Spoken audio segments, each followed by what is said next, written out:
Students, आज हम कक्षा 10 गणित की सीरीज में लेसन नंबर 12 व्रतों से संबंधित क्षेत्रफल इस लेसन को स्टार्ट करेंगे।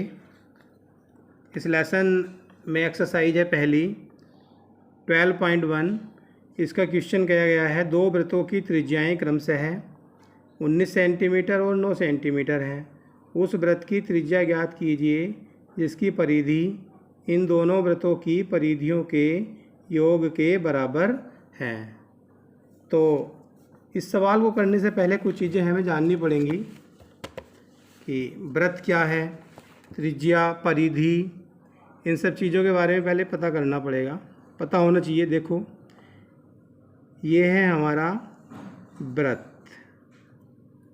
वृत्त का बीच में हो गया केंद्र, और केंद्र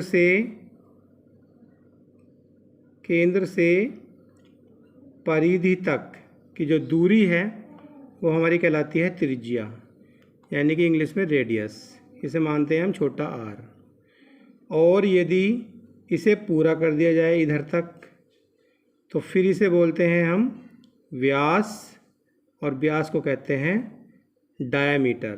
व्यास के लिए डायामीटर यानी कि d, और त्रिज्या के लिए जो यूज़ करते हैं हम वर्ड वो है r यानी कि रेडियस। तो क्वेश्चन हम करेंगे सोल्व अब।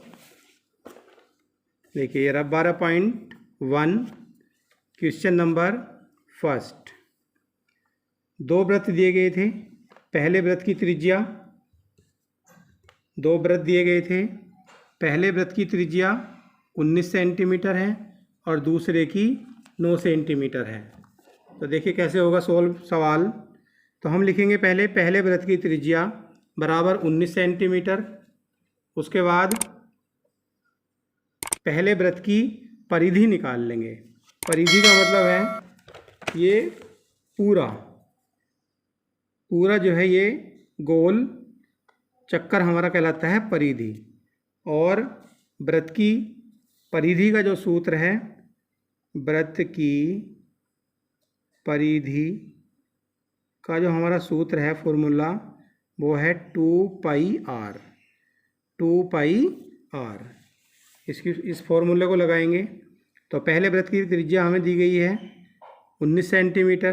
तो पहले वृत्त की परिधि निकाल ली हमने, फॉर्मूला लगाया 2πr। 2π और मल्टीप्लाई r की वैल्यू कितनी दी थी 19 सेंटीमीटर, गुणा कर ली 38 पाई सेंटीमीटर, आंसर आ गया पहले वृत्त की परिधि का। पाई की वैल्यू नहीं रखी जाएगी क्योंकि सवाल में लिखा है कि जब तक कहा ना जाए तब तक पाई की वैल्यू आप ना रखें। तो इसके बाद दूसरा वृत्त दिया था हमारा, दूसरे वृत्त की त्रिज्या दी थी 9 सेंटीमीटर। तो दूसरे वृत्त की परिधि निकाल ली हमने, फॉर्मूला लगाया 2πr। 2πr की वैल्यू 9 दी गई थी, 9 दूनी 18 पाई सेंटीमीटर।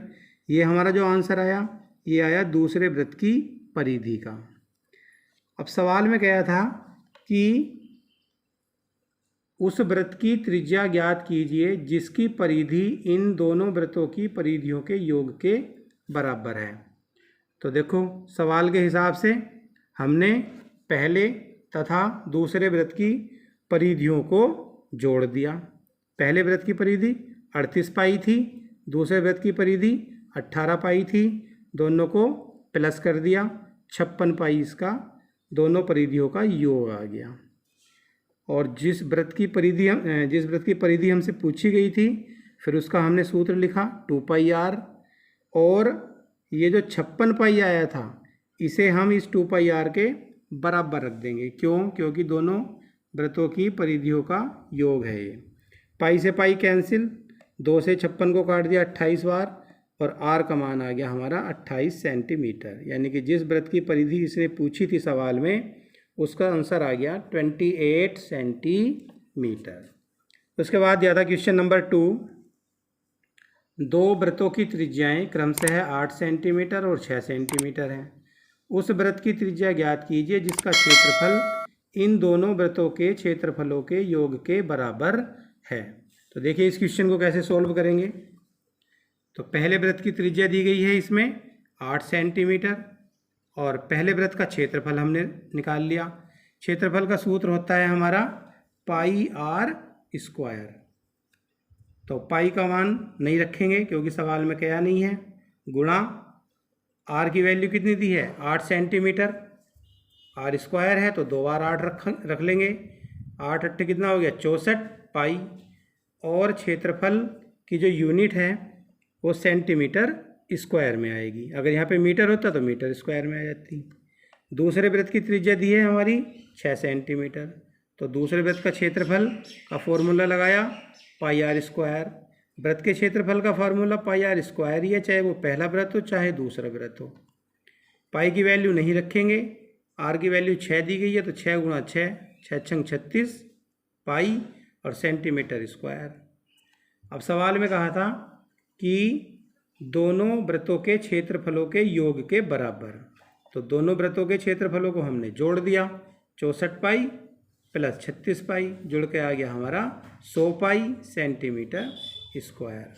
और जिस वृत्त के क्षेत्रफल को पूछा गया है उसका फॉर्मूला लगाया पाई आर स्क्वायर, और ये वाला जो हमारा जुड़ने के बाद आया था वृत्तों के क्षेत्रफलों का योग, इसे हम इसके बराबर में रखेंगे। पाई से पाई कैंसिल, आर स्क्वायर बराबर कितना आ गया 100।